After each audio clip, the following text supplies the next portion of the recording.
Hello everyone, well I'm Ranveer Kumar, your friend, your well-wisher and छोटा मोटा English teachers। कल मैंने अपने YouTube चैनल रणवीर कुमार या आर.के. स्पोकन जून के नाम पर 3 स्ट्रक्चर्स पढ़ाए थे जिससे आपकी इंग्लिश अच्छी हो सके। आज मैं फिर 3 से 4 स्ट्रक्चर आपको पढ़ाऊंगा जिससे आपका इंग्लिश अच्छा हो सके और आप आसानी से इंग्लिश बोल सके, लिख सके, समझ सके और समझा सके, क्योंकि आज के जनरेशन में इंग्लिश का महत्व ज़्यादा होता है। लेकिन हम बिहार राज्य में रहते हैं तो बिहार के बच्चों को या बिहार के पेरेंट्स को ऐसा लगता है कि मेरा बच्चा सीबीएसई बोर्ड में पढ़ रहा है तो उसको इंग्लिश अच्छा आता होगा।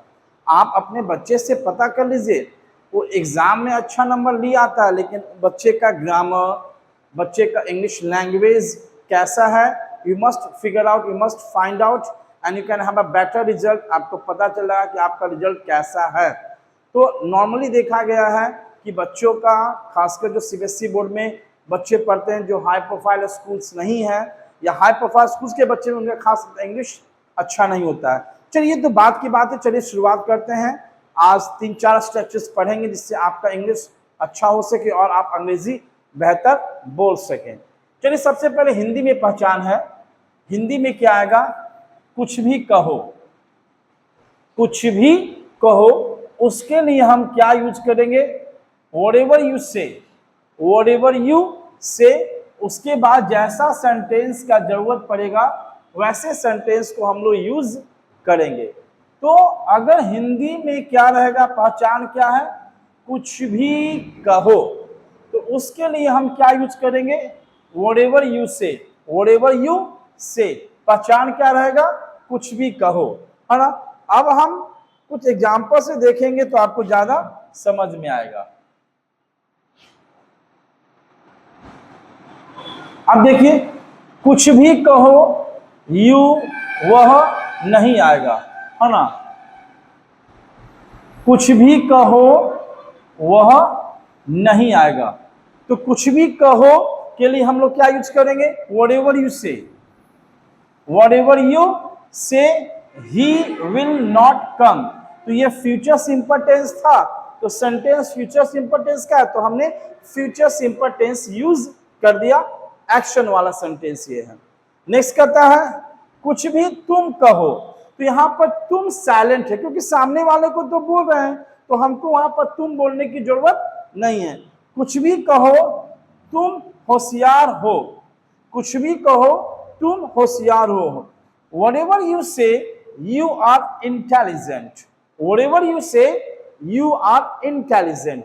तो ये जो है ये नॉन एक्शन सेंटेंस है जिसमें सिर्फ हेल्पिंग वर्ब का काम आया, मेन वर्ब का काम, मतलब एक्शन वाला सेंटेंस नहीं है।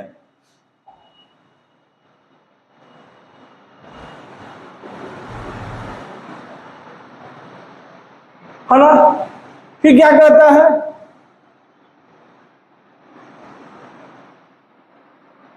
कुछ भी कहो हम नहीं मानेंगे, है ना।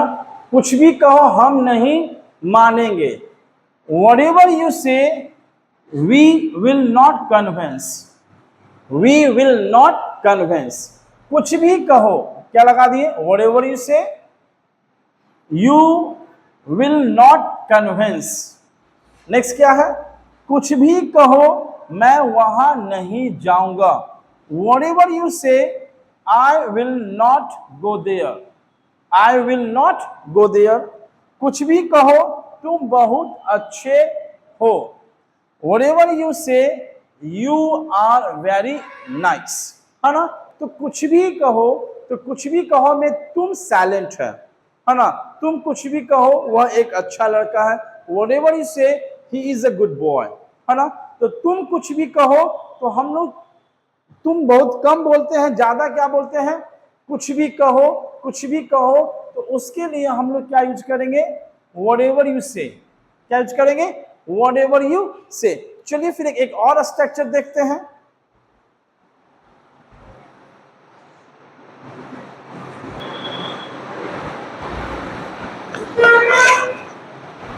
चलिए आप नेक्स्ट देखते हैं। मैंने इसके पहले देखा व्हाटएवर इसे कुछ भी कहो।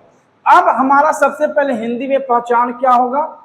पलक झपकते ही, पलक झपकते ही, पलक झपकते ही, है ना। हम पलक झपकते ही के लिए क्या यूज करेंगे? In the blink of an eye, in the blink of an eye, in the blink of an eye, है ना। पहले सेंटेंस ले लेंगे और लास्ट में क्या लगा देंगे? In the blink of an eye. चलिए कुछ एग्जाम्पल देखते हैं तो ज्यादा समझ में आएगा।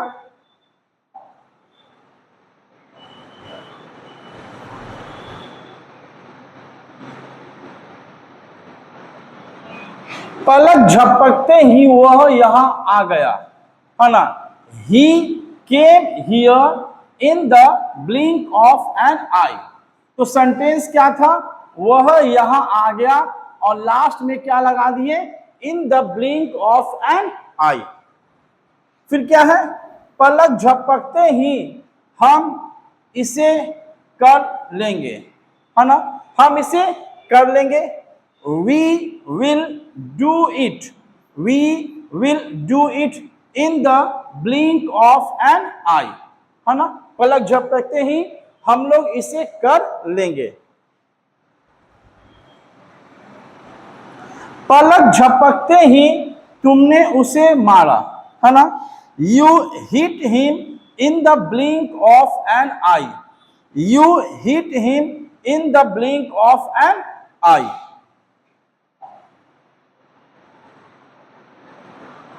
है ना। एक और एग्जाम्पल देखते हैं। पलक झपकते ही हम जीत जाएंगे, पलक झपकते ही हम जीत जाएंगे। वी विल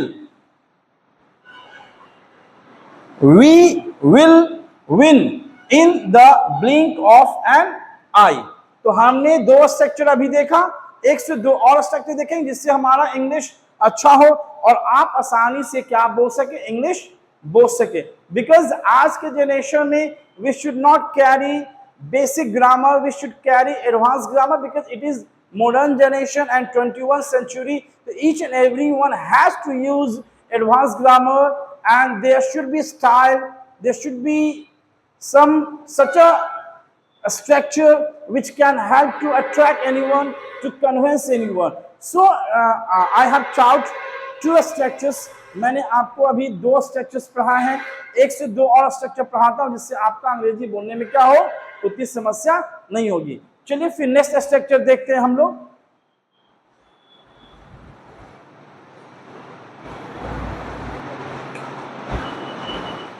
चलिए नेक्स्ट क्या है? पहले हिंदी देखेंगे। हिंदी में क्या पहचान है? खेल खेल में, खेल खेल में तो हम उसका इंग्लिश में कैसे कन्वर्ट करेंगे?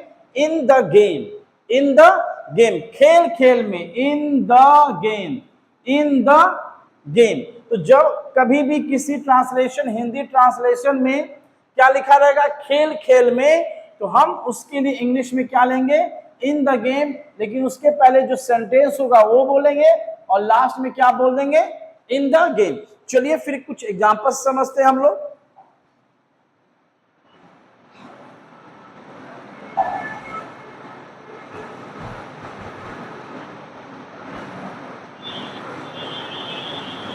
खेल खेल में वह जीत गया। He won in the game.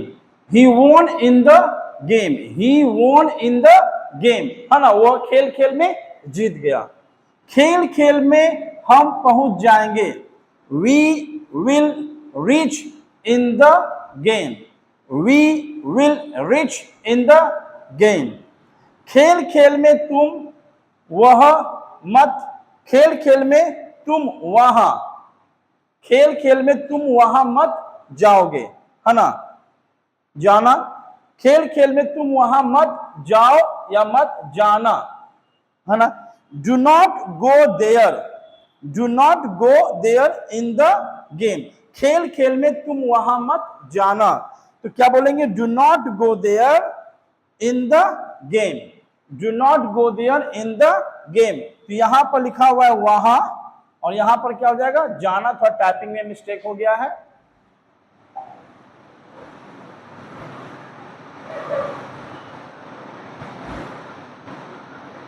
है ना। फिर क्या है, खेल खेल में हमने उसे रुला दिया, है ना। वी मेड हिम क्राई, ये पॉजिटिव वर्ब से बना हुआ है क्योंकि वो बच्चा सामने खुद नहीं रोया है, आपके माध्यम से रोया है, तो हम लोग पॉजिटिव वर्ब का यूज किए हैं। We made him cry in the game, खेल खेल में मैं जीत जाऊंगा। I will win in the game. तो आज मैंने 3 स्ट्रक्चर देखा, है ना। तीनों स्ट्रक्चर्स को आप कोशिश करेंगे कि अपने डेली लाइफ में यूज करेंगे तो आप आसानी से अंग्रेजी सीख सकते हैं और बोल भी सकते हैं। हमारा मकसद है कि आप अच्छे ढंग से क्या बोले, इंग्लिश बोले। इस मकसद को लेकर छोटा मोटा इंग्लिश टीचर आपकी कुछ हेल्प करने की कोशिश करता है। फिर मिलेंगे अगले स्ट्रक्चर्स के साथ, तब तक के लिए जय हिंद, भारत माता की जय।